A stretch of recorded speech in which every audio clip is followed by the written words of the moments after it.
Good evening, everyone. I'd like to call this meeting of the Sterling Heights City Council to order. Please stand with me for the Pledge of Allegiance. Remain standing for the invocation.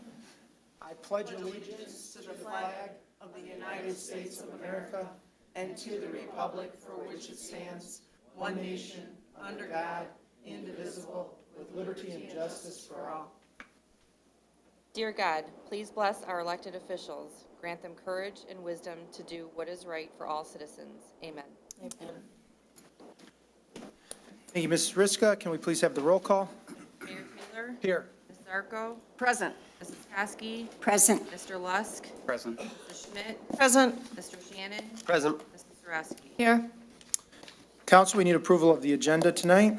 Mr. Mayor, Mrs. Kosky. move to approve the agenda. Support. It's been moved and supported. Is there any discussion? With no discussion, all in favor signify by saying aye. Aye. Opposed, motion carries. First item on our agenda tonight is a report from our city manager, Mark Vanderpool. Mr. Vanderpool. Thank you, Mayor. Once again, I'd like to provide an update on our curbside recycling program.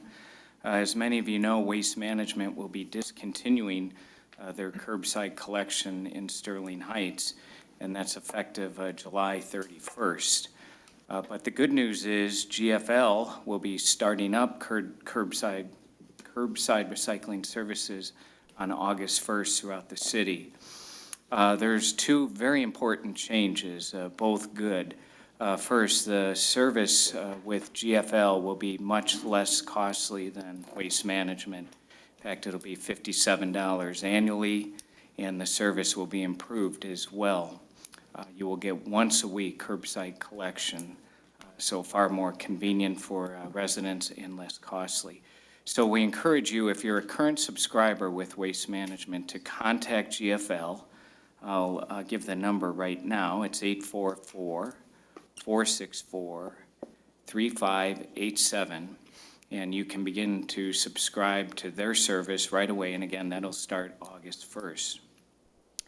Your current Waste Management cart will be picked up, and you'll get a new cart from GFL. It'll take about a month to get all those carts transitioned out with new curbside recycling carts.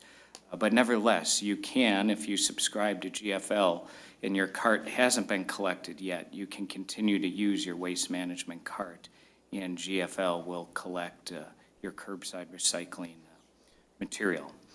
So everyone will be getting a letter, all residents, all homeowners this week. You should have the letters by Friday. In addition, those of you who have Waste Management, you'll be getting an email explaining how you will get your refund from them. If there are any other questions that anyone may have, you can certainly call 446-CITY.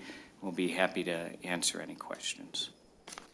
And I also, once again, wanted to provide a couple of updates on major developments going on in our city.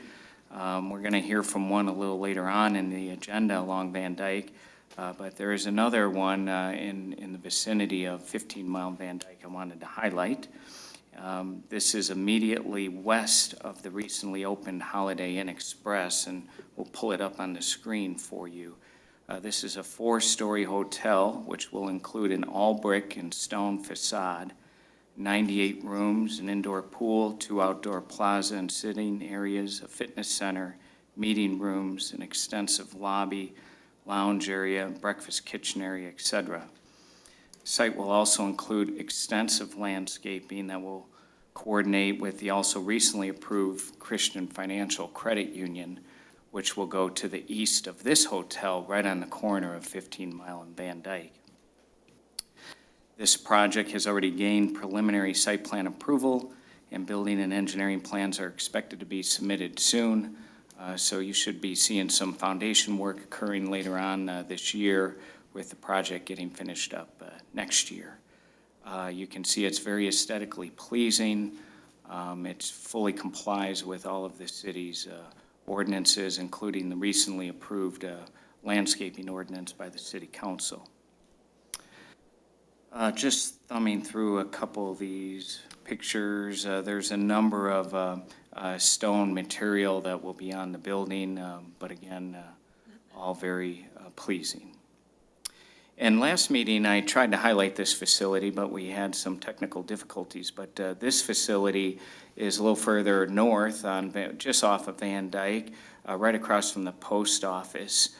This is about a 127,000 square foot building. So this will be built right in front of the Kuka building, or immediately to the west of what used to be many years ago the Red Lobster restaurant, for those of you who may recall that. It's currently a vacant site now. You can't really tell from this picture, but this is more of a manufacturing building, but nevertheless, there is an ample amount of landscaping. It will vastly improve that roadway footage, and the material is aesthetically pleasing as well, and I believe this will be an enhancement of that particular corridor also. This will be a Fiat Chrysler automobile facility where they manufacture after product materials such as bed liners and other items for the Ram 1500 pickup truck. As you know, the Ram 1500 pickup truck will now be produced and assembled in Sterling Heights, beginning with the 2018 model. So we continue to see a number of transformative projects along the Van Dyke corridor, and it continues to fuel our local economy to a great extent. Shifting gears a bit, I wanted to talk a little bit about our really exciting quality of life investments that we have going on in the city via the Recreating Recreation program. Let me begin with the city's inaugural Canoe the Clinton River event that occurred on July 8th. It was an extremely successful event with over 100 participants of all ages, canoeing and kayaking down the Clinton River from Edison Court down the Rotary Park. Now, this is the first phase of the Clinton River cleanup. Numerous log jams have been cleared out, the embankments have been stabilized, and the river now is absolutely perfect for canoeing and kayaking. This year, we'll be focusing on the area north of there, the rest of the river going through Sterling Heights, all the way up to Heritage Park in Utica. So once we get finished with the project this year, you'll be able to rent a canoe, or if you have your own, or a kayak for that matter, from the facility that's going to be built at the Nature Center, the rental facility, and you can launch your canoe or kayak at numerous places along the Clinton River in Sterling Heights and land it at numerous places as well along the river. So we have a little video we wanted to show you of this amazing gem that we have in our city.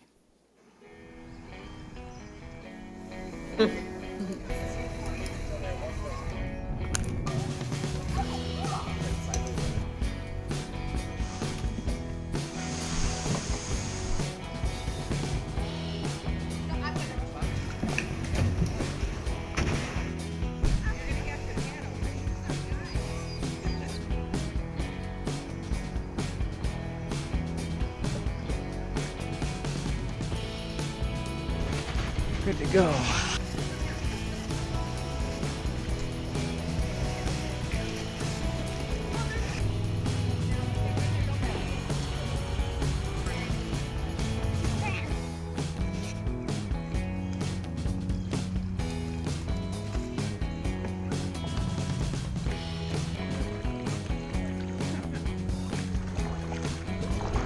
That's all right. No. Don't worry about me. I'm just threading the needle here.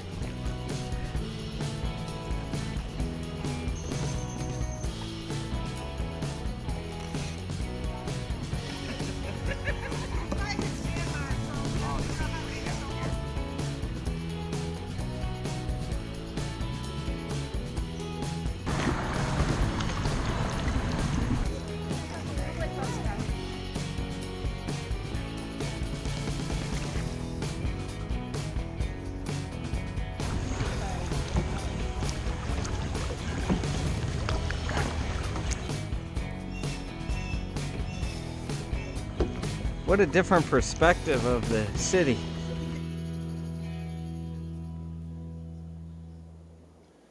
So this is only about 2 miles of the river. We have another 5 miles or so that are being cleaned up and will be available for canoeing and kayaking. You can see it's a lot of fun, and families absolutely love it, kids and individuals of all ages.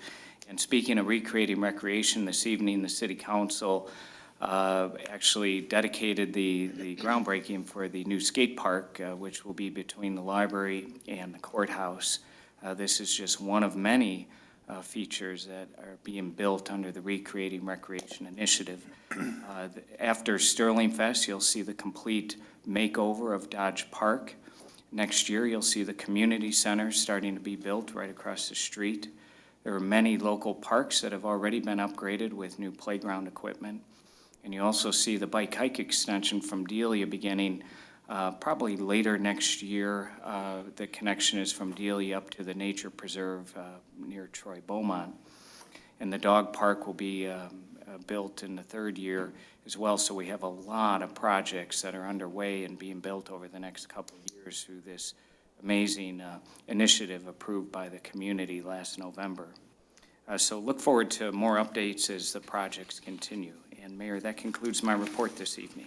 All right, thank you very much, Mr. Vanderpool. The next item on our agenda tonight is an ordinance introduction to consider introduction of a map amendment to zoning ordinance number 278 to conditionally rezone property south of 15 Mile Road, east of Van Dyke, in section 34 from C3 General Business District to RM3 Multiple Family Mid and High Rise District. Case number PZ 17-0005.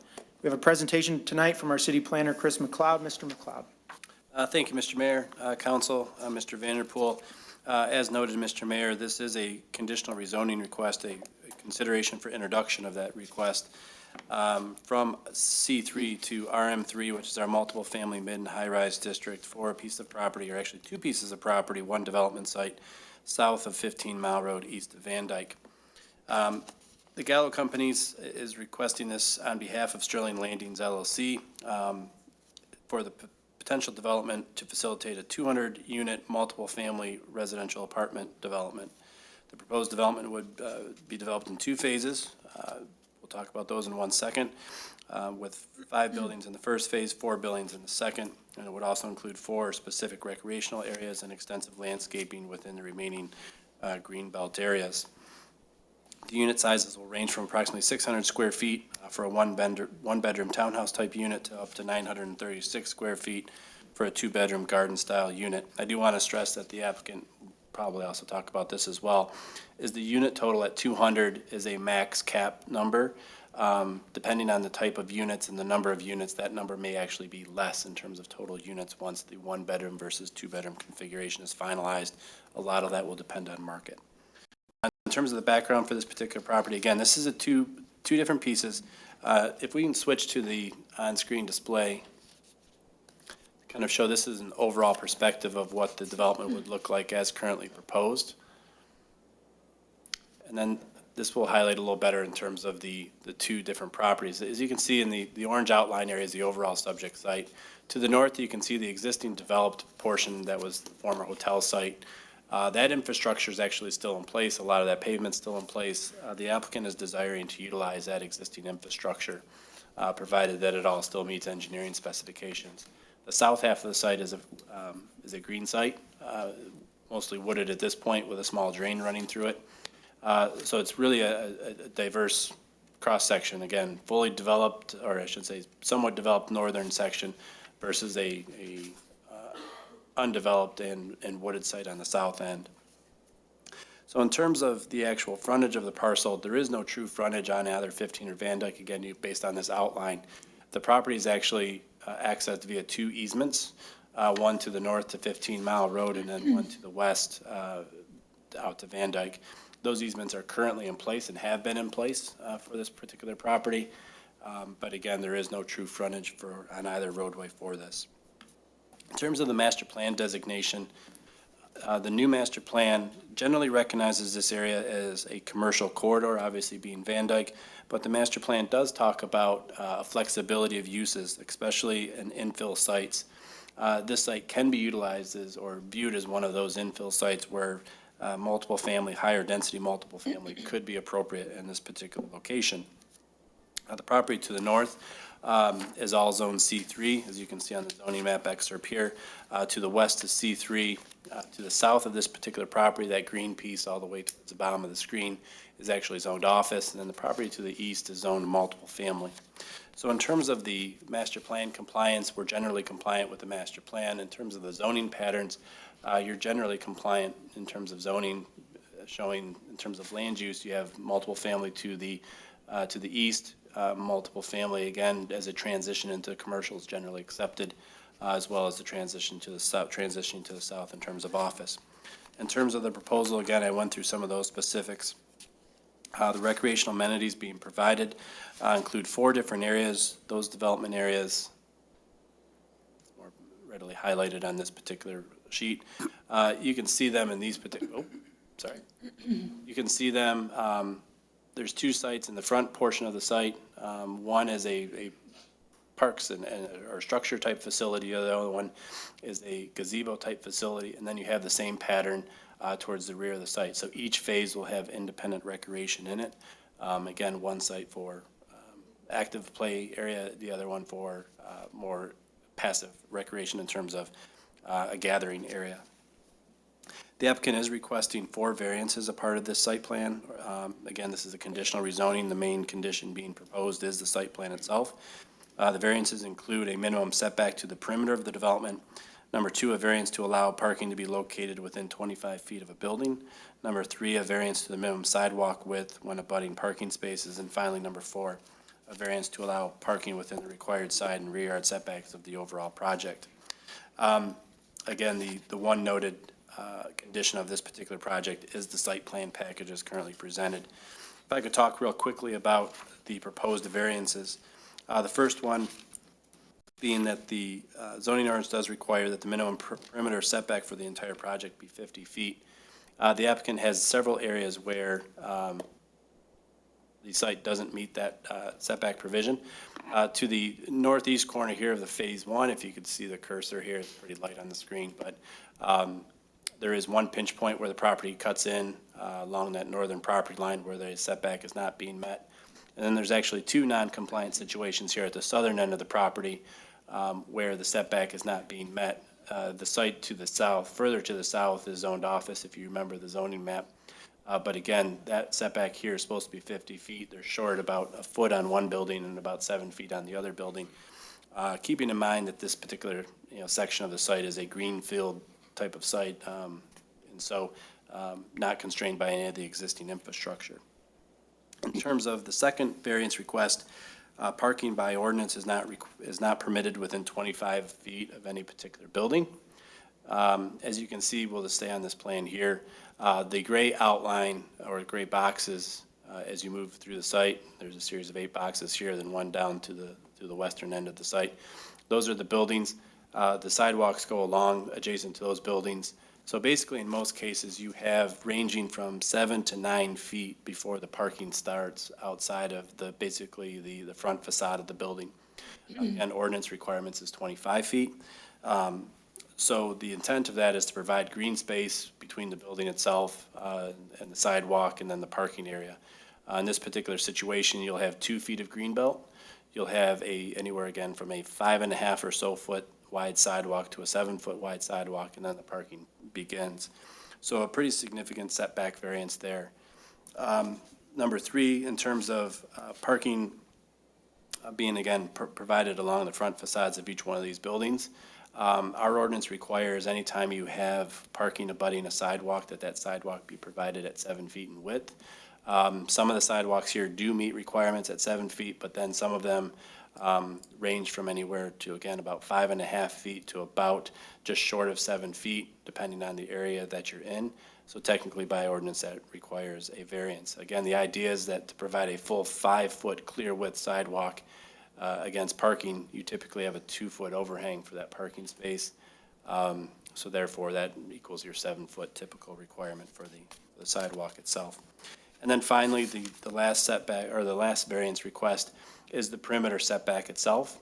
The ordinance requires that at least 1/2 of that required 50-foot building setback be maintained as green space. So a large portion of the site is non-compliant in terms of that green space being provided. The applicant has indicated at the Planning Commission in terms of, and meeting with the applicant as well, that the required variance is based on the fact that the existing infrastructure is being utilized on the first phase of the site, and this is to the left-hand portion of your screen. And that to the right-hand side of the screen, which is phase 2, which is again the green build, or the greenfield portion of the site, which isn't confined by existing infrastructure, that it's a desire to maintain the existing sight lines and build lines, and therefore that's why the variances are also being requested on phase 2. But those are the 4 variances that, again, that are being requested.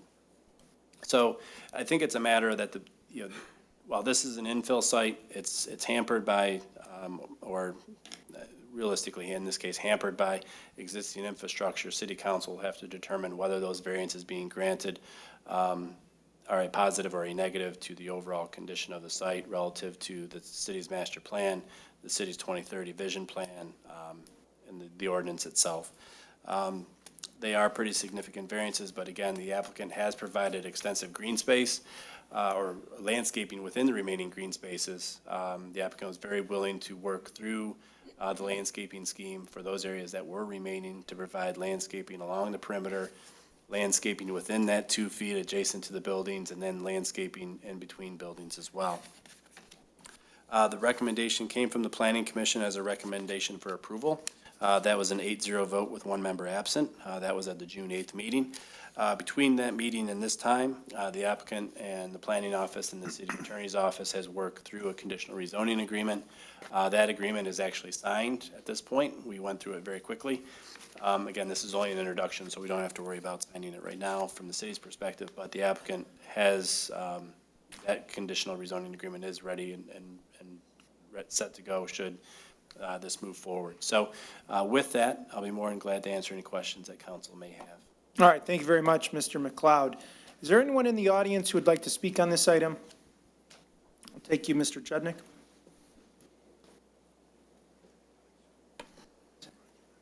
Oh, you know what, Joe, I'm sorry.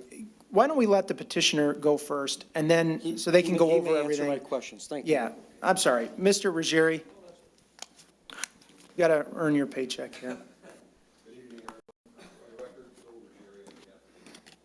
This is Mr. Tony Gallo, who's not new to our community. I'm pleased to say that I'm representing him as a client. He's also a very close personal friend of mine.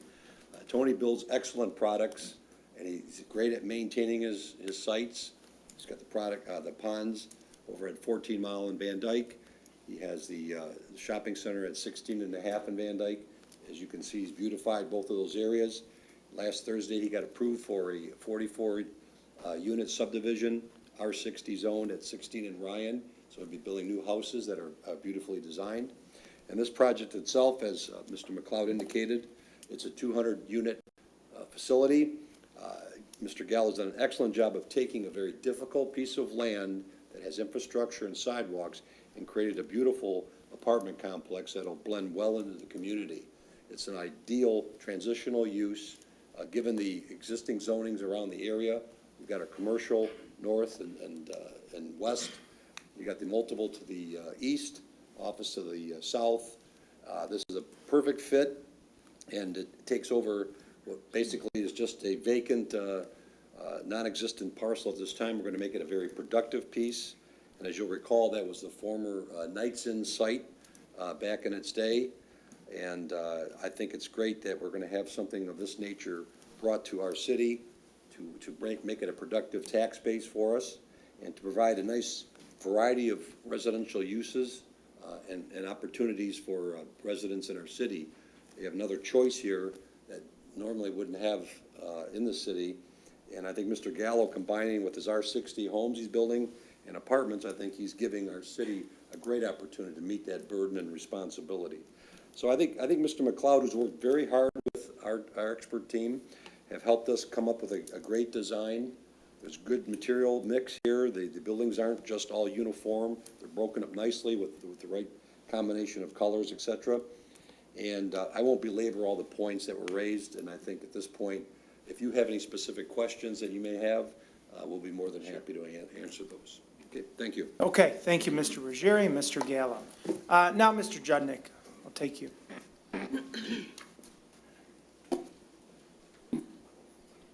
just had a couple of questions for the petitioner.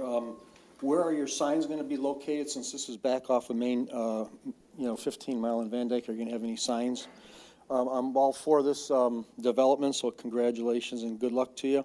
And the last thing is, we have the landscape ordinance that you guys worked so hard on. I'd like to make sure that the petitioner follows our landscaping, at least the minimum of what's required. And the last thing was the variances. The one thing I don't understand, I'm not a builder or developer, I'm just a Joe Blow, so, but I can't understand why you build a project that's bigger, it's too big to fit in that piece of property, so you need a variance, setback variance, this variance, that.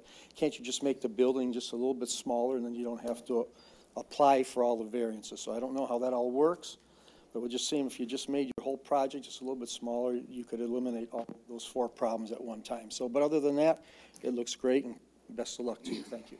All right, thank you, Mr. Judnick. Anyone else? Mr. Marshall-Owens will take you next.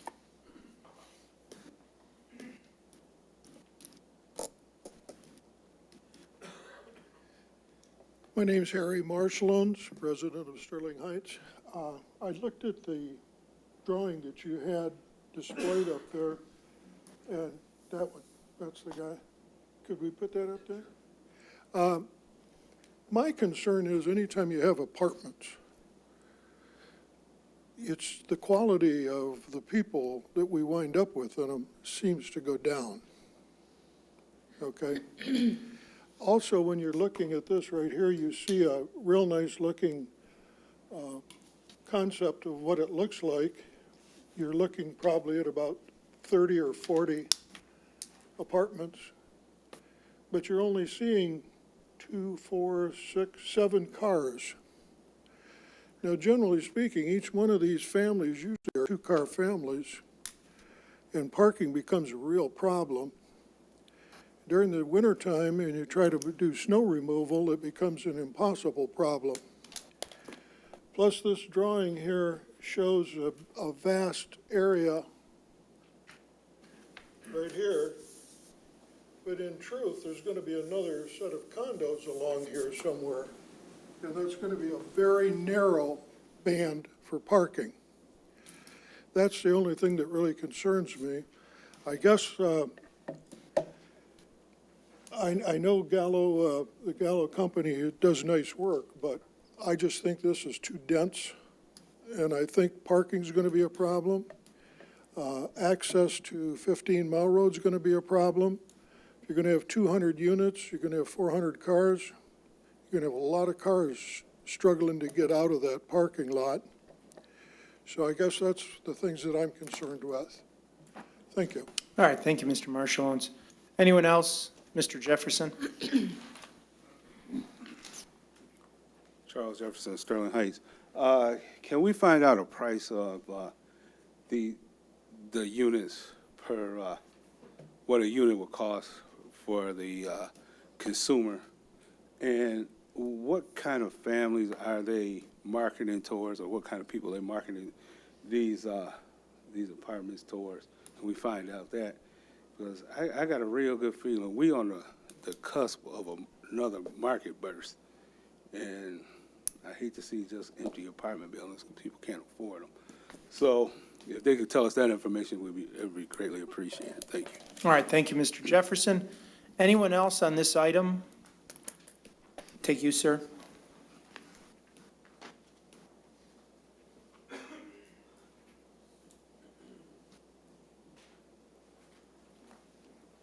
Good evening. My name is Richard Smutek. I'm an attorney, and I represent Avenue Invest LLC. They are the owners of the property to the north, which is currently a building which is a Mediterranean restaurant on 15 Mile, and also the property to the west, which is Angelo's Avenue restaurant. Mr. Karofsky is here with me tonight. We are the property which is affected with the easements, which essentially are the access roadways from 15 Mile and from Van Dyke. Originally, the developer, who had multiple interested parties, created easements which, as I read the recorded instruments, bear responsibility for maintenance of these roadways on the actual property owners for which the easements sit upon. And so there are really three separate areas of this roadway which are affected by the easement. The property which is owned to the north, which, as I said, is currently part of the Mediterranean restaurant, Angelo's Avenue Grill, which is to the west, and then a part of the easement which is owned by the Gallo Company's property itself. Now, we were present at the Planning Commission and had good conversation with the petitioner, and we believe that we can work with them, and certainly I have no opposition to the development per se. Our concern is the maintenance of these roadways. Currently, my client has just invested on an improvement to the easement to the north, putting in some concrete surrounding a catch basin, and the roadways which are on my client's property are currently in very good condition. Obviously, this is a very significant development. I think the cost estimate is something like $25 million, and we believe it will be an improvement to the city. Our concern is that with the construction traffic, particularly in the development phase, the wear and tear and the condition of the roadways is going to be materially affected. With 200 units, the traffic and the wear and tear on the roadway on a continued basis after completion and occupancy will be quite significant compared to its usage as it stands now. Our only concern is that we believe, and I think the Planning Commission included this in their recommendation, that there be some agreement and some responsibility by the petitioner developer with respect to the maintenance of those roadways. My client is a much smaller businessman, very proud businessman, a very successful, hardworking businessman, but the ability to maintain these roadways is obviously much easier for the petitioner, and we would just merely ask that that be made a condition of the approval. Thank you very much. All right, thank you, sir. Anyone else like to speak on this item? If not, council, we need a motion. Mayor Taylor, Mrs. Schmidt. resolved to introduce the map amendment to conditionally rezone property south of 15 Mile Road, east of Van Dyke, in Section 34 of the city, from C3 General Business District to RM3 Multiple Family High Rise District, case number PZ17-0005, and direct the applicant to proceed to finalize a proposed agreement so that the city council can further evaluate the offer of conditional rezoning of the property at the August 1st, 2017 regular meeting. Support. It's been moved and supported. Is there any discussion, Mrs. Schmidt? Yes, thank you, Mayor. Through the chair to Mr. Ruggieri or Mr. Gallo, whoever would prefer to answer. First of all, you're doing this in two phases, Phase 1 and Phase 2. How many units are going to be in Phase 1? 91 units will be phase one, and it'll be 101, 111? 109 in the second phase. Okay, and what's your time frame? Did you want to say something else, Mr. Gallo? That's a maximum number. Maximum, Total okay. is maximum 200. Okay, and what's the time frame that you think Phase 2 will begin? On the completion of phase one, based upon the absorption of the units, we'll continue onward right after. It depends on the market itself. Okay, so in the meantime, that's going to be maintained as Greenbelt? Yes. Okay. In its existing state. Okay, and to the south of that is zoned office, and according to the aerial view, right now it's a vacant parcel as well. Is the plan to put a wall there to separate from O2, or? The whole perimeter will be all dense landscaping within the ordinance requirements, Okay, so that we'll keep as natural as we can. okay. And one of the residents asked about price points. Do you have anything in mind? One bedroom will be approximately 900 per unit, and the two bedroom 1,100. I think that takes care of your question. Okay. And as far as the easement maintenance, through the chair to maybe Mr. McLeod, was that addressed with the planning commission? Mr. McLeod? Yes, it was. It was actually the fifth condition that was added the night of the meeting. But they would be required in terms of an acceptable maintenance program as directed by the Office of City Engineers, as well as our city attorney's office. Okay, so that also includes construction, traffic, and wear and tear on those easements as well? Yes, I think it would be all encompassing between start of construction all the way through the project itself. Perfect. Thank you. You know what, this was a blighted piece of property before it was vacant, and I'm glad to see you doing something positive with it. I think your price points are going to bring in, you know, the right type of people for our community, and I look forward to it. Thank you and good luck. Thank you. Mrs. Zarko? Thank you, Mayor Taylor. Some of my questions were already answered, but I guess my question would be that when we're talking about Phase 2, that the type of unit there will depend on how well the 1- and 2-bedroom apartments are selling on the first phase. So that's why you might have less than the 200. Yes, Okay. that's correct. Okay, and then when do you expect that your first occupants will be able to move in? We're hoping in 18. Now, 2018. 2018? It's going to take 8 to 12 months to get everything completed in the first phase.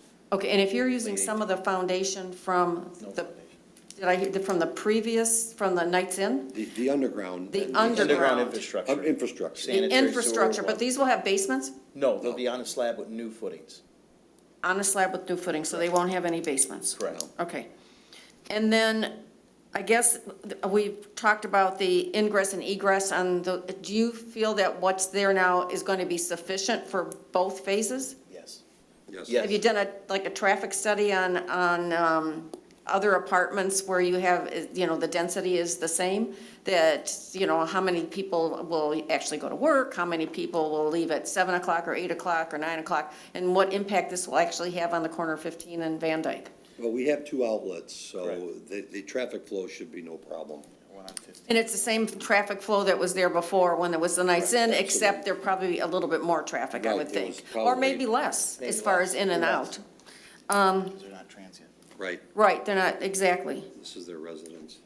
And I think all of my other questions, they have been answered, but I do have a question for Mr. McLeod, so through the chair to Mr. McLeod. You know, what's come up lately in discussion as far as, you know, when residents are hearing that we're building these new facilities, these new apartment buildings, and they think about the fire that happened at the Sterling Knolls at, you know, on 15 Mile. Well, and we know though those were older apartments, and certainly it was a different type of fire code and suppression systems. So could you ease the residents' minds to let them know that this is a little bit different than how apartments were built back in the 70s? Sure, I'd be glad to. I'm not an expert, I'm not going to claim to be an expert in the building code, but in terms of the construction methodology, the fire code and building code are ever evolving. And so, you know, sometimes tragedy brings about, you know, positive change in terms of ordinances or in terms of state laws and so forth. So the building codes are drastically different from when, you know, buildings were built in the 50s, 60s, and even 70s. I mean, to be honest with you, even 10 years ago, buildings are drastically different in terms of the requirements for, you know, potential for sprinkler systems, for potentials for smoke alarms, the number of smoke alarms and so forth. So I think, you know, this building in terms of fire safety will be drastically different in terms of, you know, some of the older apartment buildings that we have within the city. So. Okay, thank you. No further questions. And counsel, Mrs. Koski? Through the chair to our petitioners, do you happen to have a map with you to show the ingress and egress to Van Dyke and 15 Mile Road? We do. Could you put it up on the screen for the benefit of the residents at home? And if you'll give us an idea as to construction, which ingress, egress do you plan on using for construction? We'll be using both sites, Mrs. Koski, both easements. Chris, do you have that? And Mr. Gallows indicated when we had a discussion when the one resident brought the issue up, he will take a video of both easement areas for their condition prior to construction, and any damage that's caused during construction, he will replace exactly the way it was before, so we won't have any issues there. Okay, so that's part of your agreement, the maintenance and continued maintenance. Is that an agreement that you have worked out with him? Well, That you'll pay monthly or a certain there's al- percentage, or what? I'm sorry to cut you off. There's already an existing reciprocal easement agreement that's been recorded on that property, and those parcels that now are adjacent to those sites are solely responsible, and he is a successor to a former owner named Seguin. Right. He is not responsible for any maintenance of that. However, my client will take on a responsibility on a pro rata basis to maintain those areas. So that really is a gratuitous offer on his behalf. He does not have any obligation, and it's Under right the existing. under the existing recorded easement. But there's going to be a lot of traffic there. There's going to be, he's going to have his construction. He wants to actually take charge and responsibility of maintaining it, and then he can allocate amongst the property owners the cost of that. Because he is very strong on maintenance, believe me. And he wants everything to be impeccably neat, clean, and right. So he wants to take on the responsibility, eliminate people like Angelo's and et cetera that are around there. He'll handle it. That's a It'll be good done idea. right, because Correct. that's the premier entrance to his facility. Even around the signs, we want to have nice flowers and landscape, and we want to be able to maintain that. It's an insignificant cost to maintain it. Certainly, if we do any damage during construction, we're ready, willing, and able to fix that. What we're not willing to do, though, for the record, is improve what is existing, what is today's condition of the roadways. What I mean by that is there was, about a week or two ago, I went there, there was a catch basin that was failed in the parking lot, and Angelo and I did talk about that. He was gonna get it fixed. I don't know if he has, he may have since then. But what we don't wanna do is get in a situation where there's an existing condition that we're expected to replace and or repair. But anything going forward that we would damage and the maintenance obligation, we have no problem paying a prorated share and spearheading that effort. And as far as ingress and egress is concerned, they're getting out on Van Dyke, getting out onto 15 Mile Road. Is there a light anywhere close by? Is it going to be difficult for any of the residents? What's your opinion? It's a very good question, and yes, with the widening of Van Dyke, there is a turnaround and a light prior to our site, so that allows the traffic exiting near Angelo's to make their turn to go north on Van Dyke, and then 15 Mile Road, both east and west are clear. So we see no concern with respect to ingress and egress and traffic. One last question. For the benefit of the residents at home, do you have your sketches with you as to the type of apartments, how they're laid out, so that the residents can see what is going to be going in there? Are they going to be two-story? Are they going to be upper flats, lower flats? If you can give us just a general idea, this is your chance to do a little PR promotion for your upcoming rentals. Which one do you want? So there's a variety of styles that we are contemplating right now. We are trying to improve those prior to going to an actual blueprint. We have a townhome style unit, which is 2 stories in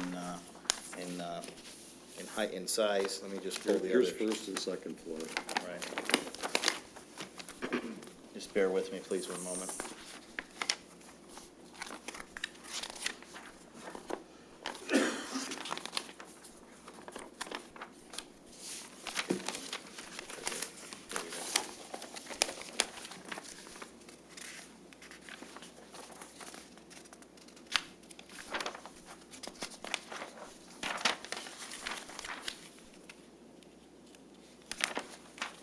This is, here, let me, I'll fix this here. Right, pull it down just a little bit. Okay, right there. These are townhome style units, 2 bedrooms. What that means is that the first floor has your living area space, kitchen, dining area, and then the second floor on this particular layout has 2 bedrooms upstairs with a lavatory. This is a 1-bedroom townhouse, same concept, living on the first floor, sleeping on the second floor. And then we also have some garden style units. These are the first rendition of that. and that is all single-floor living space. So the bedrooms are on the first floor, living is on the first floor, kitchen area and bath are all on the first floor. It is my preference to try and do a stacked unit such as this, both in a one-bedroom and two-bedroom. Just today, we received this revised plan, and we've been working through that with the architects. This particular plan I like a lot because the bedrooms are now separated from each other. There's more privacy. We've added a second bathroom to the units. So each, if there's two residents in there, each would have more privacy. They'd have their own bathroom and shower facilities, whereas the original plan had one bathroom. So we're continually trying to improve that, and prior to submitting for a formal building plan, we will have all those amenities tweaked and very tight and neatly. Looks very nice. Thank you very much. Thank you. Well, good luck to you. Thank you very much. Mr. Lusk. Mr. Gallo, I wanted to congratulate you. What I've heard at a couple of meetings in the past is that what we've seen recently are some extremely large homes coming into Sterling Heights that can be unaffordable for a lot of people, a lot of residents. You've taken a troubled piece of property in the city, it's 98% full, and found good use for it. You found a way to be able to let young people live here, early families find a place to live, so I applaud you for what you've done. Thank you very much, Councilman. Mrs. Sarowski. And I do want to echo what Mr. Lusk said also. Very nice setup for right now. But I did want to get one more question answered from one of our residents. Where are you going to have your signs? Right at the easements? At Yes. the beginning of the easements? Where are we going to put those? Great questions. We will have two signs that we propose. One will be along 15 Mile Road within the easement, and the other one will be along Van Dyke within the easement. I do have a photograph of those. I can show for the benefit of the resident asking the question, if I may, through the chair. Absolutely. I'd like to show that, please. And as you can see, it's not blocking out the restaurant, Angela's Restaurant. It's low enough. Correct. But it's visible. It's got good curb appeal. And here's a rendition of the combination of the stone Correct. and building material. And we will have some nice landscaping around there that, again, I'd like to maintain ongoing at both locations. Okay, good. Thank you very much. Thank you.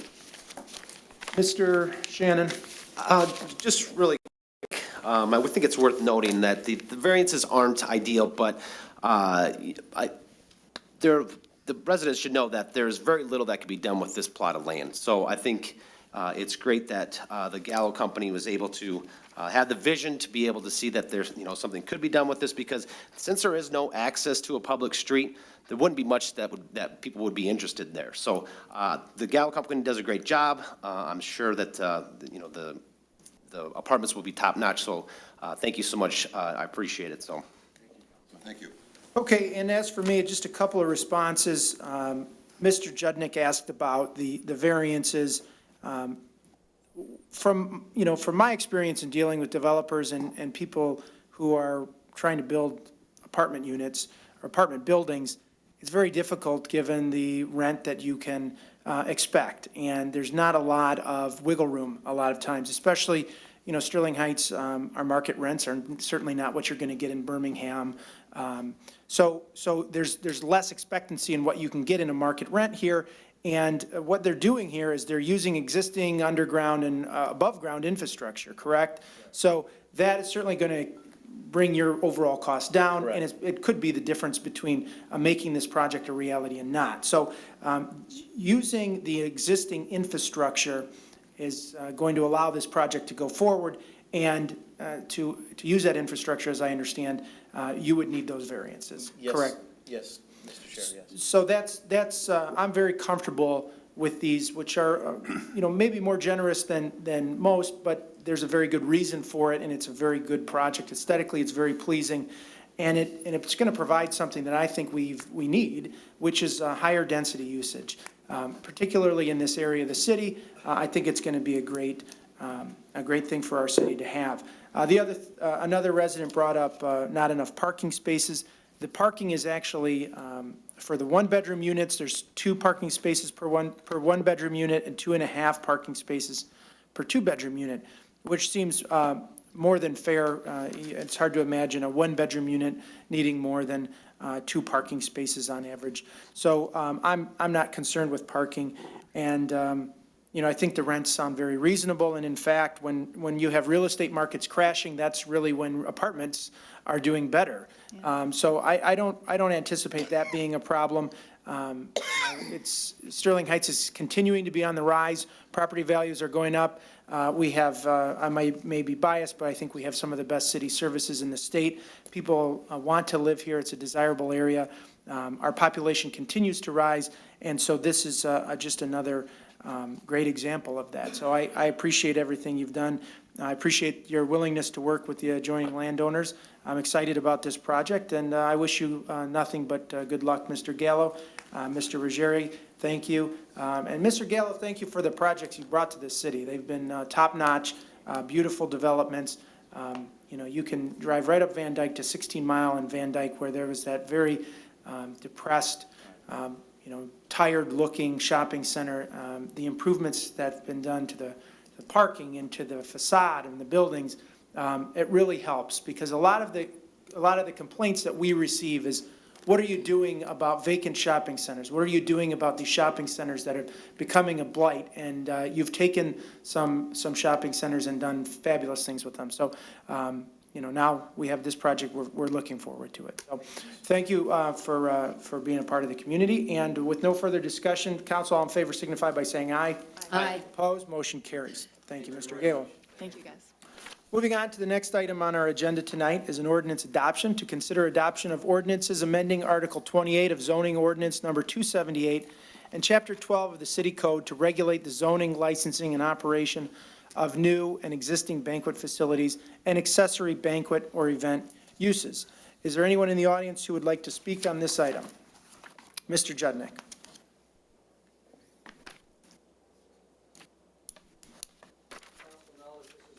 Vote on tonight. I hope that you're all satisfied with the work that was done. It's got to have a lot of teeth in it.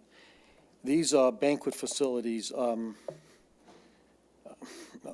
I can tell you firsthand, there's things going on in some of these banquet facilities. Everybody knows what's going on, but nobody's willing to walk through that door. Like they say in the Untouchables, well, everybody knows where the booze is at, but nobody's willing to walk through the door. So there are some facilities in this city that are running after-hour operations that need to be cleaned up. Council, I hope that all of the licensing and for existing businesses are going to take that into consideration. There should not be business running in these banquet facilities after 2 o'clock. I've gone by 18 Mile and DeQuinder Alibaba at 4 o'clock in the morning, and there's 50 or 55 vehicles out there. Everybody knows what's going on there. I went to the Tarbouche Cafe to go have some chicken shawarma. I thought it was a cafe. There's chairs outside. I walked in, and there was illegal activity going on there. I hope that when you pass this, that this has enough teeth in it, that the illegal businesses, that this council, the police department will all get involved and get these illegal activities ended once and for all. Everybody knows it's going on, but nobody's willing to take that first step. So I hope this will help the city. Thank you very much. All right, thank you, Mr. Judnick. Anyone else like to speak on this item? Mr. Marshall-Owens.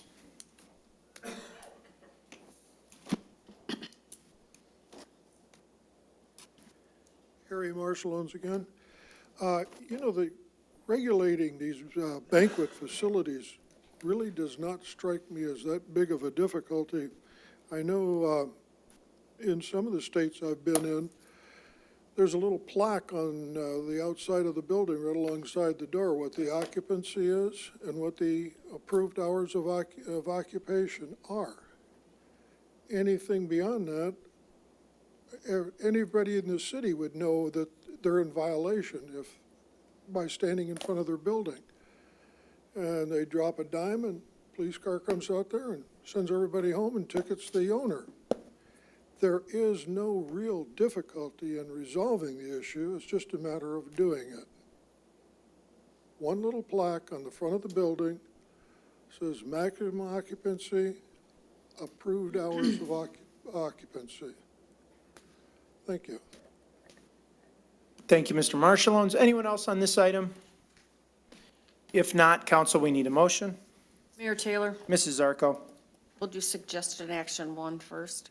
Resolved to adopt the ordinance amending zoning ordinance number 278 to establish new zoning regulations pertaining to new and existing banquet and event facilities and accessory banquet or event uses. Support. It's been moved and supported. Any discussion? Mrs. Zarko? I don't have any questions. All my questions were answered at the last meetings, so no questions. Council, any further discussion? With no further discussion, all in favor signify by saying aye. Aye. Opposed, motion carries. We do have a second suggested action. Mrs. Zarko? Resolved to adopt the ordinance amending Chapter 12 of the Sterling Heights City Code to establish licensing regulations pertaining to the establishment and operation of banquet and event facilities and accessory banquet or event uses. Support. It's been moved and supported. Is there any discussion on this motion? If not, all those in favor signify by saying aye. Aye. Opposed, motion carries.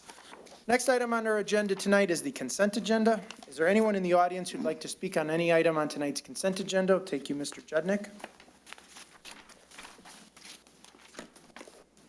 Yeah, Mayor Taylor, I just have one question on item number J. What vehicles are we buying? Are these for city employees, or are these more police vehicles? Thank you. Thank you, Mr. Judnick. Anyone else on the consent agenda? Take you, Mr. McGregor.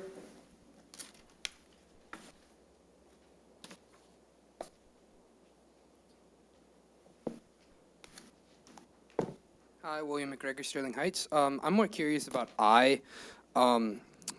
used cars. I was kind of curious about like if it's like when you buy a used car, you get what you pay for. I'm just kind of curious as to why we're buying a used offset duplicator printing press as opposed to buying a new one, and how much we're actually saving in the process of doing it. Thank you. All right, thank you, Mr. McGregor. Anyone else on the consent agenda? If not, council, we need a motion. Mr. Mayor, Mrs. Koski. move to approve the consent agenda. Support. It's been moved and supported with no discussion. All in favor signify by saying aye. Aye. Opposed, motion carries. Next item on our agenda is to consider amendments to the City of Sterling Heights governing body of rules of procedure to change the starting time for regular city council meetings. We have a presentation from our city manager, Mark Vanderpool. Mr. Vanderpool. Thank you, Mayor. Michigan's Open Meetings Act allows the public body to set rules to ensure efficient and orderly conduct of meetings. Since adoption on April 5th, 1994, the governing rules have been periodically reviewed and amended 12 times to address various changes. The Act does not, however, provide guidelines on the meeting times of public bodies. However, it does state that if there is a change in the schedule of regular meetings of a public body, notice must be posted within 3 days after the change is made. At the conclusion of the last meeting, at the conclusion of the June 20th meeting, regular meeting of the City Council, City Administration was directed to bring forward a proposed amendment to Rule Number 2 entitled Regular Meetings to conform to best practices with regard to the starting time for regular meetings. City Administration and the City Attorney has reviewed this issue and conducted a survey of our comparable communities regarding their respective starting times. And I don't have a slide to show you, so I'll just breeze through these. Southfield starts at 6 p.m., Clinton Township 6:30, Ann Arbor 7 p.m., Grand Rapids 7 p.m., Lansing 7 p.m., Livonia 7 p.m., Macomb Township 7 p.m., Shelby 7 p.m., Dearborn 7:30, Farmington Hills 7:30, Troy 7:30, and of course our meetings at 7:30. Only 3 of the 11 surveyed communities currently start at 7:30, so clearly a majority start before then. So if council is desirous of changing the start time to 7 p.m., a text amendment is required to Rule Number 2, thus changing the time from 7:30 to 7 p.m. We're happy to address any questions the council may have. All right, thank you, Mr. Vanderpool. Is there anyone in the audience who'd like to speak on this item? Mr. Judnick. At the last meeting, council, you seem to be split about 50-50. Mr. Shannon, maybe you'd reconsider leaving it at 7:30. We have the same handful of people that come here a half hour. I understand, start at 7, get home a half hour earlier. It'd be a little bit more difficult for me to get here and start trouble, but anyhow, so whatever you guys do, but anyhow, my vote is 7:30. Thank you. All right, thank you for letting us know, Mr. Judnick. Mrs. Early? Jasmine Early, Sterling Heights. Good evening, Mayor and City Council members. I would like to know what are the reasons. I know the city manager listed some cities that had meetings earlier than us. But I would like to know what are the personal reasons for Mr. Shannon to request a change like this. Is there any particular reason to bring it up, or is any personal reason? The other question that I have is, do these communities had meetings before the city council meeting, like we do sometimes for some of the other commissions? I would like to know if you also research about it. And lastly will be, why don't we leave it the way it is? Thank you. Thank you, Mrs. Early. Mr. McGregor?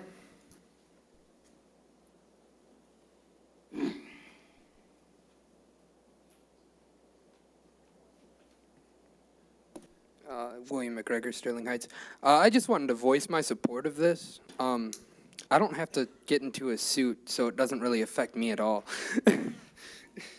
So yeah, 7 o'clock sounds like a really good time. I could start watching this from home and not fall asleep. But yeah, 7 o'clock sounds really good. Thank you. All right, thank you. Anyone else? Mr. Marshallones?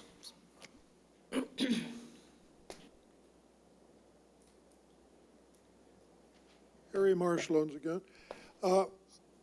Being retired, I really don't care when you want to have a meeting, but I guess I'm curious, the fact that it's on the agenda suggests that somebody up there would like to see it at 7 o'clock. So I guess what I'd like to find out is, what is your opinion on it and why? Other than that, you know, it doesn't seem to make a big difference to anybody, but maybe we're missing something, that's all. Thank you. All right, thank you, Mr. Marshallones. Mr. Jefferson? Charles Jefferson, Sterling Heights. It makes no difference to me. I've been down here 23 years. I'll be down here the next 23 years at 7 or 7:30, so I really don't care. But like Mr. Marshall has said, nobody's saying why we coming up with this change in the first place, like the change to the people speaking minutes. Nobody ever came up why. Mayor Taylor never gave us any, this must be the second phase to his plan of making these meetings more efficient. He never came up with a first plan to make them more efficient. So this must be the second phase of making them more efficient. Since he did cut down the people's speaking times, and we still getting out of here at the same time. So I guess this is only the next step. Nate Shannon, he don't say nothing unless it's on Facebook. So you guys have to start explaining stuff to us, why things of these natures are coming about. Thank you. All right, thank you, Mr. Jefferson. Anyone else on this item? If not, council, we would need a motion. Mr. Mayor, Mr. Shannon.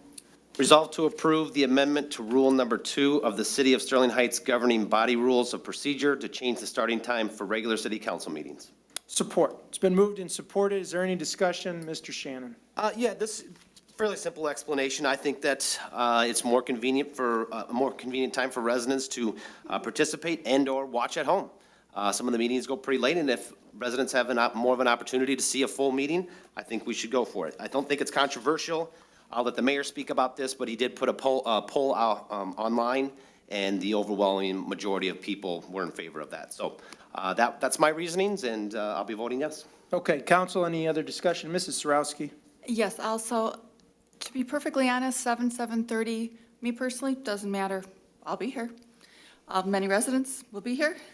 But there's no controversy, really. There's no secret plan or anything to try to prevent someone from seeing. It is to actually help people to be able to see as much as they can. So if it can get more people to see it, seniors or younger people, whoever's more interested, they can watch it and still get to see a show that they might want to watch or be able to see something else and do other things. If 7 makes it easier, great. So whatever works best for people, 7 is fine. That's all I have. Mayor Taylor? Mrs. Schmidt. Thank you. I personally don't care what time it starts, 7 or 7:30. It isn't something that I'm passionate one way or the other. My question is, or my suggestion is, since our rules state that communications from citizens needs to start at 10 o'clock, I'd like to see that changed to 9:30, since we're moving the meeting up a half an hour. So I'm not sure what everybody's feelings are on that. And we also have a rule that ends the meeting at midnight. So are we changing the ending time to 11:30? Is my question as well. Is this motion just to change the start time and nothing else within our meeting rules? Mr. Koszybski, maybe you could answer that. Mr. Koszybski. You're correct. It only addresses the start time of the meeting. The 10 o'clock rule for citizen comment is not changed, and neither is the 12 o'clock end time for the meeting. I would like to see at least the communications from citizens changed to 9:30. So I don't know if that is unreasonable to anyone else, but I would like to see an amendment made to that effect. Okay. Why don't we take some discussion from the rest of the council, and we'll see if that's something that could be supported. Personally, I don't have any issue with that myself. Mr. Mayor, could I weigh in on that? Sure. I think it's totally fine that, the whole idea of doing this is to get residents to participate more. If they can come in and maybe they want to speak to council about something that's not on the agenda, and if they can come in, I kind of almost assumed that this is what would happen. So All right. if we go to 9:30, then I think that's, increases participation, hopefully. Why don't you get to work on that, Mr. Koszybski? Mr. Lusk. The last thing I would say is we've got a survey that's going to be going out to the residents this fall. I wish the timing of that were different. Mayor Taylor did send out some communications to citizens. You got what were the results on that? Do you mind sharing? It was referenced that there I was don't a survey know. last. I'm not sure what you're talking about, Oh, the Gary. survey last night. You had. I'm not sure what you're talking about, Gary. I would like to see that occur where we had more support from the residents. We just don't really have it. No one here seems to be upset with it, so I'm not. Okay. Council, anyone else? Mrs. Koski. It's fine, 7:30 doesn't make any difference to me. I would like to see communications at 9:30 because I think that is important also. Ending the meeting, I would still like to see that stay at midnight.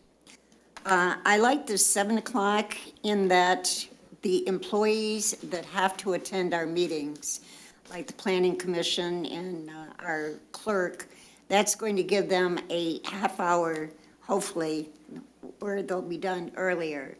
So I'm in favor of the 7, but of course, it's not that important to me.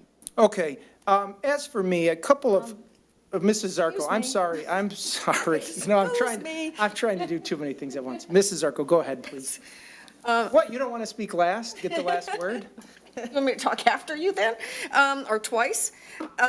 To be honest with you, I think the most upsetting part, we didn't have a controversy, but it was just that all of a sudden you come to a meeting and you find out that, somebody's requesting changes. I really, to be very honest with you, have never had a resident ask me to change the start time of a meeting. So that probably was the first thing that I thought of. If I have to be here at 7 o'clock, I can be here at 7 o'clock, and it's not a problem. But as long as we're changing things, and we seem to agree that we need to move communications from citizens to 9:30, that's fine. But I really have, I think we need changes as far as going into closed session. There are times that we sit here and we listen for several hours and then go into closed session when we can't make decisions, but we're hearing things that are coming up in the city, and listening to that and trying to digest 2 or 3 more, issues. That's where I would like to see us make a change where we either do it earlier in the meeting, before the meeting starts, if that's permitted, as long as it's published. But that's where I would like to see some changes too, is if we're making changes, then I think closed session's important enough that maybe a change can be made there so that we're fresher when we're listening to what goes on there. And I think that's it. Okay. I don't disagree with that, regarding closed session. And frankly, that was part of my rationale for doing this, or wanting this to happen. As you know, most of our meetings have presentations at the beginning. The city manager gives a presentation. We'll do Nice Neighbor Awards. We'll give out awards to high school students, all sorts of different presentations that we have. We've got the Survivor Coin presentation, and these are all great presentations, and it's good to have them at the beginning of the meeting. But unfortunately, what that means is a lot of time the business portion of the agenda gets pushed off to 8:30, and sometimes even later. And so we may have a very long agenda, and we'll have business being decided, important city business being decided at a very late hour. And the reality is that people who are used to getting in bed and going to sleep at a certain hour, the brain function is a little bit less than ideal the later and later into the night you get. So, frankly, I think an earlier start time will lead to better decisions. It's just the way it is. You don't typically have business meetings in your line of business at 10 or 11 o'clock at night. And so if you'll notice, I've certainly noticed that when we get to 11 or close to midnight with our council meetings, the agenda items move faster, there's less discussion, there's less resident input, and I think that, that's not a best practice. So for me, it's like, what is the best practice? It doesn't necessarily have to stay this way just because it's always been this way. It doesn't have to change just to try something new. What would be the best practice? And I think 7 o'clock strikes a good balance between allowing people time who work a 9-to-5 job to get home, maybe have some dinner and come to the meeting. Obviously, there are going to be people who could get here at 7:30 but couldn't get here at 7. And there are some people that are going to be able to get here at 7 but wouldn't be able to stay later if it starts at 7:30. So I do think it's worth trying. And as Mr. Shannon said, there was a non-scientific poll, and it was overwhelming. Close to 90% of the people in this small non-scientific poll wanted a 7 o'clock start time. There's been really almost nobody that's opined that there's a real compelling reason to keep it at 7:30. So I think it's worth trying and seeing if it's a better way of doing things. So I'm in support of it. I'm also in support of changing the communications from citizens time to 9:30 p.m. I'd prefer to keep the ending time as is. It's very rare that we ever bump up against that anyways. So Mr. Koszubski, do we have a amended motion that Mr. Shannon could read? My suggestion would be for Mr. Shannon to withdraw his motion and state the new motion. Okay. Mr. Shannon, would you like to withdraw your motion? Yes, withdraw the original motion. Okay. Go ahead. Withdraw your support. Nah, I don't. I withdraw my support. Okay. Mr. Shannon. So the new motion would be resolved to approve an amendment to Rule Number 2 of the City of Sterling Heights Governing Body Rules of Procedure to change the starting time for regular meetings to 7 p.m. and change Rule Number 7, Section 8A to take citizen comment at 9:30 p.m. Support. It's been moved and supported. Is there any other comment that anyone would like to make on this amended new motion? Mr. Shannon. I too agree that just keep it at 12 o'clock also. There's no reason to change that. I think that is not a problem to stay the same. Mrs. Arco. My only question would be is when does this take effect, and what will we do to make sure that residents know that there's a meeting time change? Okay, That's a very good question, and our legal counsel is conferring with our city manager. Mr. Koszubski, when will this take effect, and what actions will the city have to take in order to effectuate this change? Thank you, Mr. Mayor. The simple answer is within 3 days, we have to publish notice of the change. It'll be put in our normal paper. The clerk will take care of that aspect, and we'll likely put it onto the website to make sure that everyone has notice. So the next meeting will start at 7 o'clock? Yes. Okay. Any further discussion? Well, we're talking about closed session, but obviously we're not making any changes to that. I would say let's look at, I'm not sure what our options are in terms of closed sessions. I don't think it would be ideal if we could do closed sessions before the meetings, but then you never know how long closed sessions are going to last. I know some communities will convene a meeting and then have closed session, and then start the meeting after. I'm not really in support of that, because you'd have petitioners that are here and people that have business, and they would just be sitting here waiting and wondering when we're going to get out of closed session.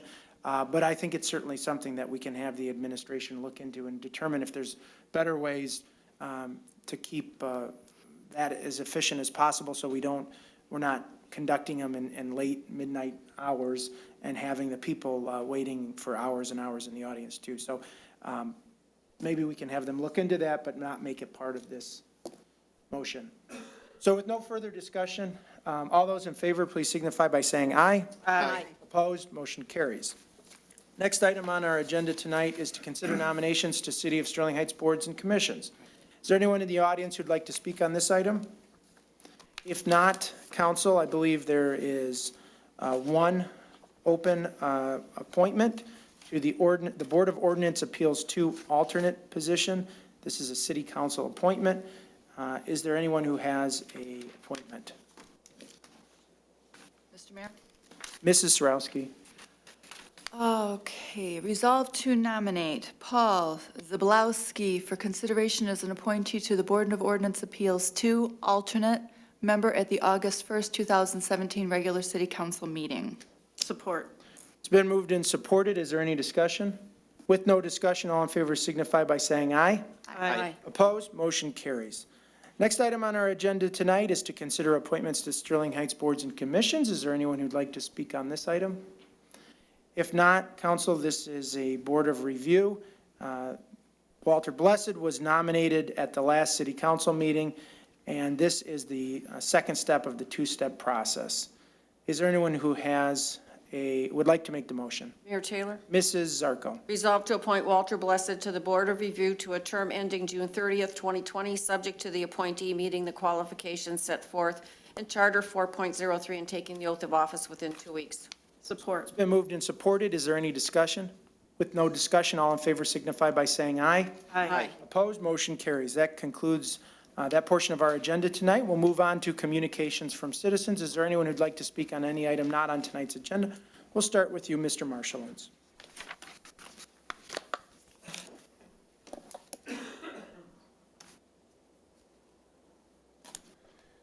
Thank you very much, Mayor. Looks like we moved right along real well tonight. I've been in Sterling Heights for quite a while, over 30-some years, and I've got to tell you, things have really been moving along. I see a lot of improvements. I see a lot of areas still lacking the improvements that are necessary, but I understand there has to be funding for those things. One thing that does trouble me, and one thing I would really like to have the council and the mayor consider, and that is political donations.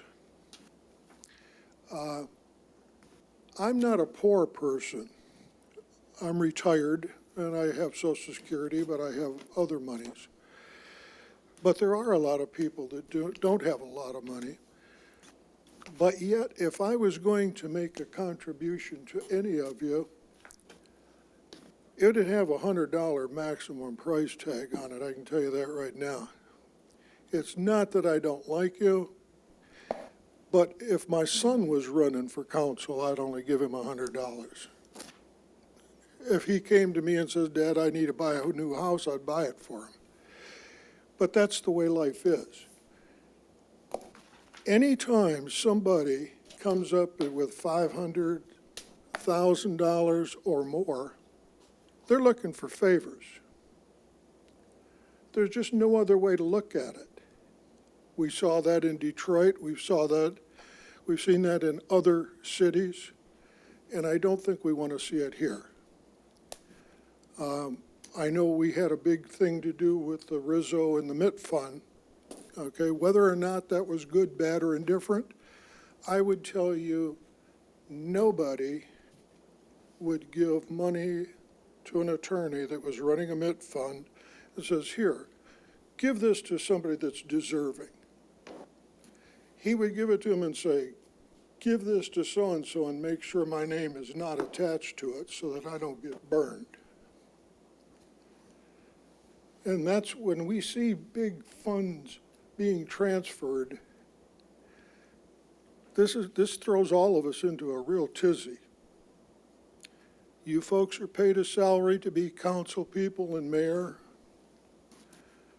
And I got to tell you, it's not a salary and commission job.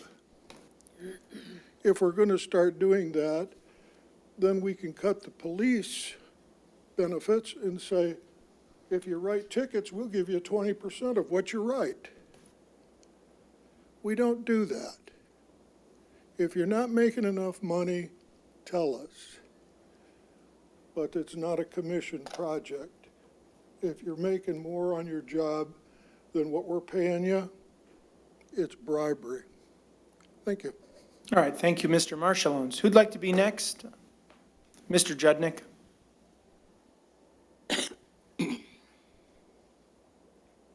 Mayor Taylor, first of all, can I hold off a second until I'm going to need the camera to come down on some photos, and then when he gets us on screen, then I'll be ready to go. If the cameraman can, Dan is up there. Hello, Yep, they're Dan. working on it. Okay. Okay, great, there we go. You can see, Joe, where there's the bright portion on the table? Oh, there, yeah, right, there we go. Okay, good. Okay, 2 weeks ago, I came here and spoke on a property, 5990 Poplar. The attorney that owns that property owns this abandoned house here, and I had explained to Mr. Vanderpool about the dilapidated condition, so I went out and I took photographs. These are some pictures that I took the following morning. You can see down here on the bottom, he's got multiple violations going all the way back to 2014-13 on the door. Here's the post. Oh, by the way, Mr. Vanderpool, thank you so much. The city was out the very next day with these violations right here that you see on this top picture. Here's a close-up from the city of what there's 7 structural things that have to be done, plus all the landscaping. Again, here's another photo of all of the violations over the years. This is part of the back of the house. One of the things got to be repaired. You know, it's just got an open hole up here. This got to be painted. This fence needs to be stained, and some of the wickets have to be replaced. Then we got into the Sterling Heights Farmers Market here, and the gutters up here on the top here. This was growing on the one side. This is the backyard. This entire deck needs to be stained or torn out. There's a huge hole on the bottom right here where there's rodents. Something big is living underneath here. All of the gates are down. This all needs to be hung back up. Here's the other side of the house here. Here's some more farmers market stuff growing out of these gutters here all the way down the side of the building. This is the garage. The garage console needs an entire new roof. The entire garage needs to be restained and repainted. Here's a picture of the back of the garage. Storing wood here. No paint, no shingles, no windows. All has to be repaired. So anyhow, thank goodness the DPW took care of all the landscaping within 7 days. So now I hope, Mr. Vanderpool, that you can get the owner of this property get to work on this as soon as possible. Thank you. And then I have 3 more small items. Did CarMax withdraw their development on Hall Road? I heard a rumor that it did. They did. I'd like to speak, thank you, Mr. Vanderpool, about Ford Motor Company on 17 and Mount. I was here a couple of months ago complaining about all of their lights in their parking lot, how they were all rusty. And it seems like the city got a hold of Ford's, and they had a big crane out there. They took every single light down, sandblasted all of them, put a beautiful paint job on them, put new wires, new bulbs. You had wires hanging out. So they fixed their entire parking lot. Looks like $1 million. So thank you for that. The auto zone, look what happens when you got money. That thing's 90 days out, and it's almost completely finished, so compared to the banquet hall on Van Dyke. And the last thing is fireworks. Last week, everybody was complaining about the fireworks. Council, please, next year, and the administration, don't give out these permits. You got, everybody complained about the fireworks, but you can buy them in the city. City's got both hands. They say, well, you can't have fireworks, but give me the money, you can set up a tent and sell them. So you could buy fireworks at 15 Mile and Mound, and those might be the people that were blowing them off all hours of the night. So let's just do away with selling them next year completely. We don't need the few bucks. The fire department surely doesn't need the few bucks, and let them go outside the city to buy it. And then if you're going to do anything with a fireworks ordinance, maybe you can even consider burning brick and mortar, Phantom Fireworks on 16 in Van Dyke, what a monstrosity of a place that is, holy smokes. And then right up the street is Pro Fireworks. So if you want the residents to call their representatives and ban fireworks, then we need to ban the sale of the fireworks in the city. And thank you very much. Have a great night. All right, thank you, Mr. Judnick. Who'd like to be next under communications? Mrs. Early. Good evening, Jasmine Early, Sterling Heights. I do have a question. I visited the area where the sinkhole is happening, and there are some residents that are asking, what do they do for the houses that are getting water in their basements? Do they want to find out if the result of the water is the sinkhole problem or something that is going on in the area? Who they need to contact? I tried to contact the city. I didn't get response, but I would like to know. Another comment and question is, I just came back from the core meeting, the citizens outreach program for the police department. And one thing that the residents brought up was how widely the meetings are announced. There were only few people there. Some of them were Chaldeans or the few Americans, but they want those meetings to be more open to the public. I know this was more like a type of private meeting, but the residents are asking for that. Is a suggestion to have the meetings announced in the TV channel, in the newspapers or central newspapers when those meetings are coming up, so more residents will be aware of the meetings. Traffic is a big issue. We had a big immigrant population, and there was an Iraqi officer. He brought up to me the concern that people get driver licenses, so easily in this country that doesn't happen out there in the Middle East.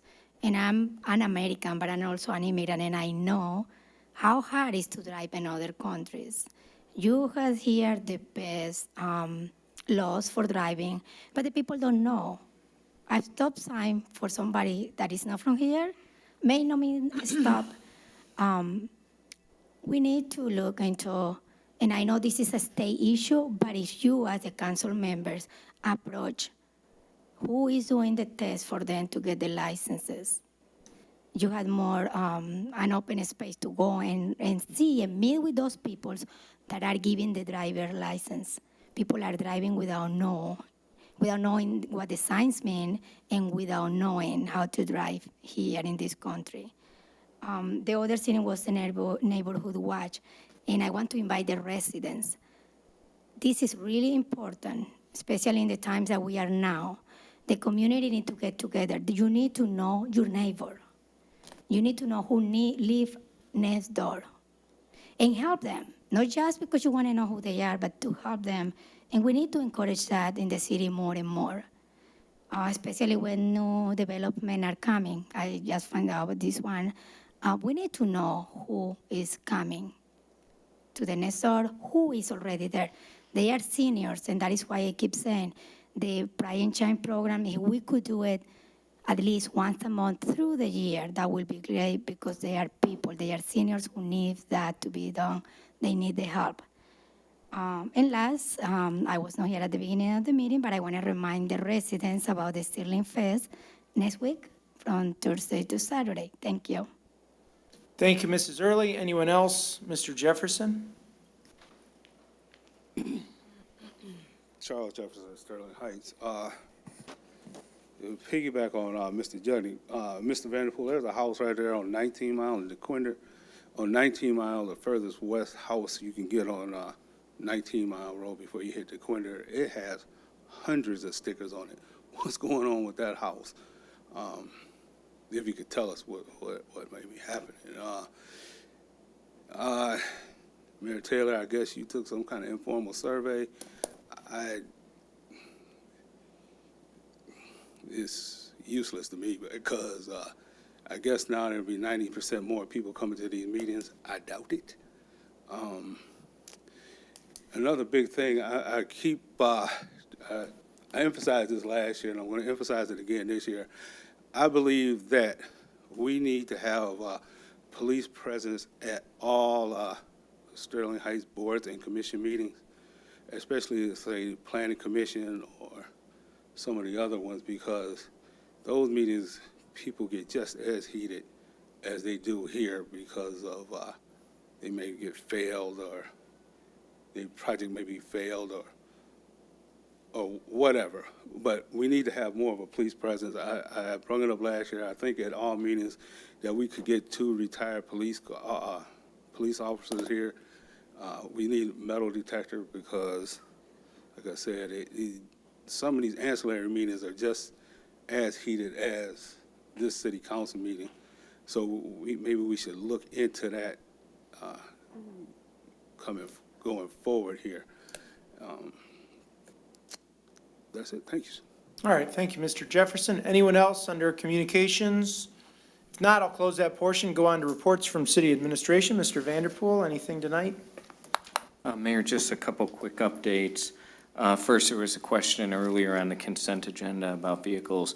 One vehicle is for Parks and Recreation, and another is an administrative vehicle.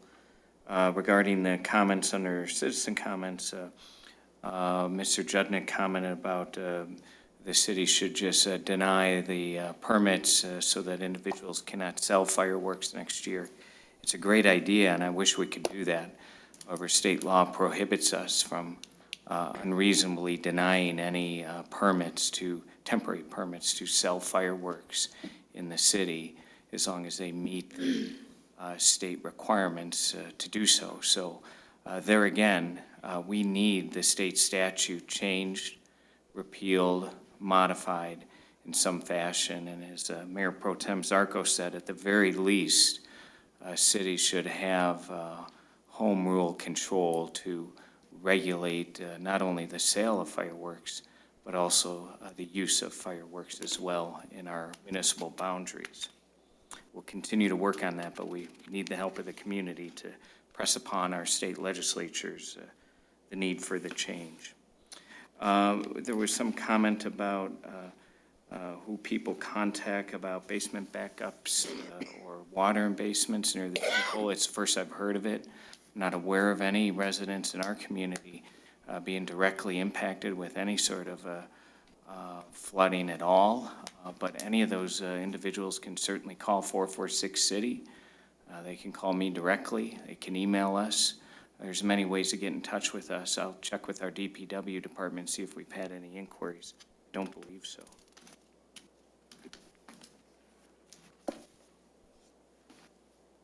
Mayor, I think that's it for this evening. Okay, thank you, Mr. Vanderpool. Mr. Koszybski?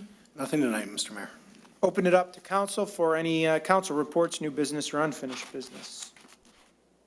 Mayor Taylor? Mr. Lusk? Kind of going back to how we started the meeting, talking about canoeing the Clinton. I went back the next day with my bike and I wanted to ride the trail that goes along there because I'd never done it before, to be honest.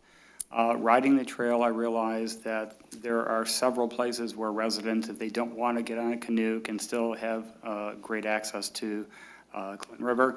What I did notice is that the road, the asphalt road, is in really bad repair. And I reached out to Mr. Vanderpool a couple days ago prior to the meeting. He indicated to me that that was because we had a lot of heavy machinery that was coming in to clear out that river. And most of those repairs are going to be done, I think, this year and going into next year. So I would think summer of next year, the river is going to be fine. The bike trail is going to be fine. I saw tons of residents walking and biking. It was a great experience. That's all. All right, thank you, Mr. Lusk. Anyone else on council? Any reports? Nothing?